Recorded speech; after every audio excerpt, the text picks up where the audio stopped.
aming masayang pagtitipon ngayong hapon na ito kasama ang aming pamilya at mga kaibigan. Dear God, we thank you for our happy gathering this afternoon with our family and friends. Panatilihin kaming ligtas at bigyan kami ng karunungan at determinasyon na magpatuloy sa pamumuhay na may layunin sa aming bansang pinanggalingan, ang mahal naming Pilipinas at sa buong mundo. Keep us safe and grant us wisdom and determination to live a life with a purpose to our beloved homeland, the Philippines, and to the rest of the world.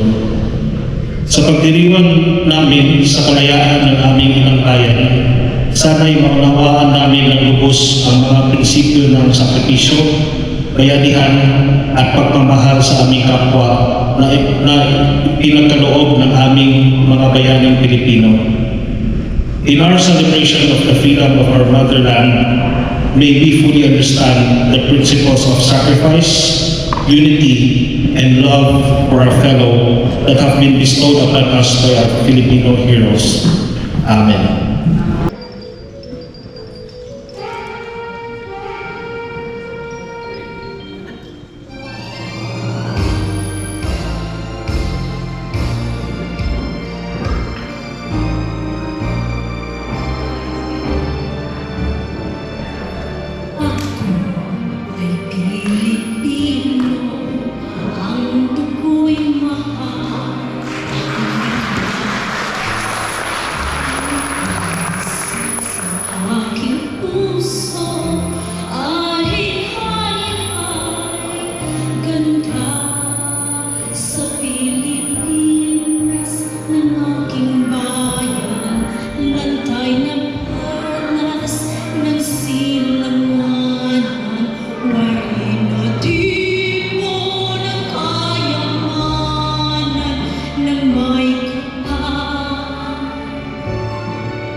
Mr. Maurice Remehio.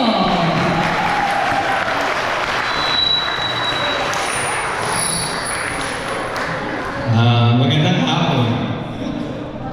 Good afternoon, everyone. Thank you for coming. It is my great honor and pleasure to welcome you.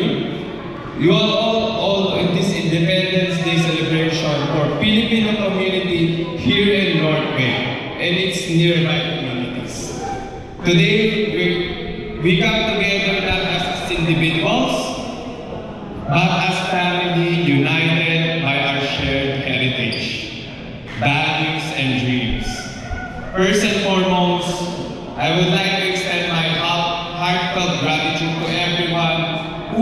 worked tirelessly to make this event possible. Your dedication and hard work are truly inspiring, and it's because of you that we can celebrate our culture and community today. As we gather here, let us take a moment to reflect on the rich history and vibrant culture that binds us together.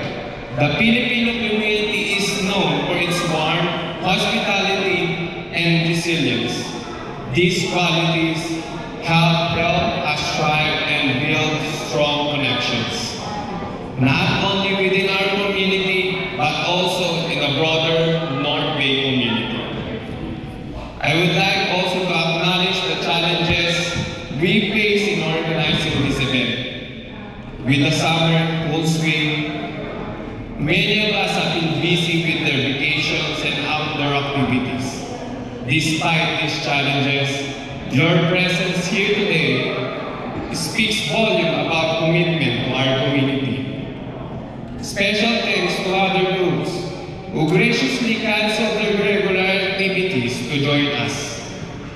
Your support is deeply appreciated and truly exemplifies the spirit of unity and cooperation.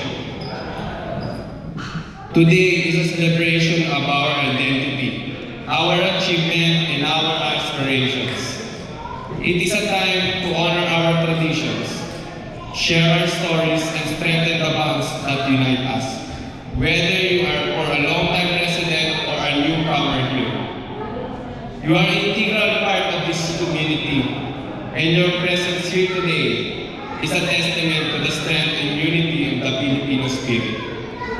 As an acting president of the Philippine community in North Bay, I am proud to say that this group was created to serve and give all Filipinos in North Bay the bond and connection they need. Being part of our home country, let us also remember the importance of supporting one another. In times of joy and in times of challenge, we stay together, fostering by a sense of belonging and solidarity. We can continue to uplift and empower each other, ensuring that community remains vibrant and thriving for the generations to come. As we embark today's festivities, I encourage you to all engage, connect, and celebrate. Share your experience, learn from one another, embrace the diversity that makes our community so unique. Let us create lasting memories and build brighter future together. So before we begin, I would like to introduce the officers of the Filipino community group who have been instrumental in organizing the event. First and foremost, my name is Morris Willo, and as acting president of the Filipino community. Next to me is Miss Iris Margaret. Can you please come in front?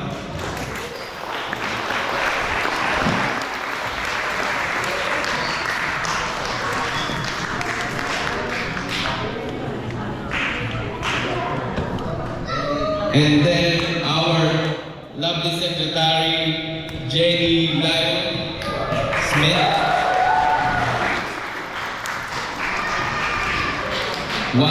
Two of our wonderful treasurers, Lisa Alcocera and Rosalind Legaspi.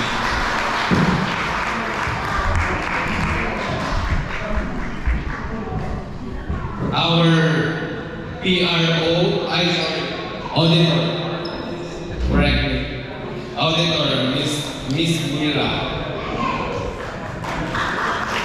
Ate Mira,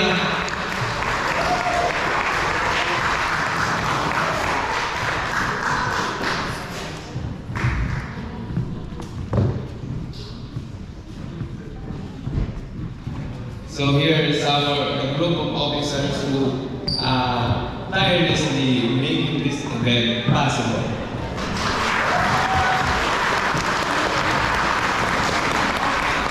And also, we'd like to thank the people behind the scenes of all the things that they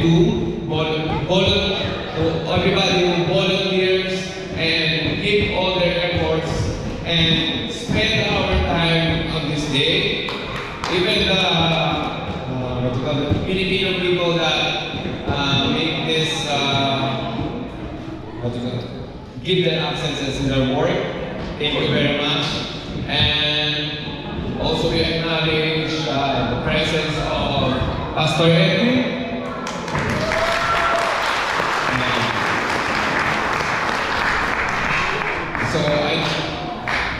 Additionally, we are excited to showcase the incredible talents of Filipino people throughout today's event. From singing and dancing, we have wonderful lineup that highlights the richness and diversity of our cultural people.